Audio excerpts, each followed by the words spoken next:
Hello everybody, and today I'm going to be showing you how to make the flower pattern on the X-Cuboid. So, pretty much what you're going to do is it's really easy.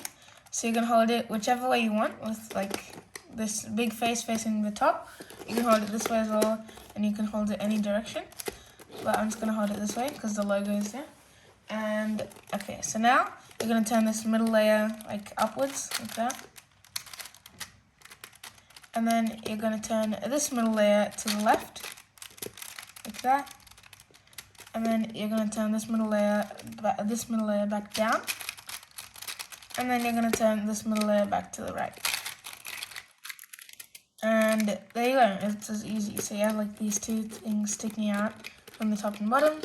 And this sort of like different color inside, different color outside, different color inside. So yeah, that's pretty much it for this video, guys. If you liked it, please make sure to hit the like button, which is right down below, as well as the subscribe button, which is right next to it. And goodbye, see you in my next video.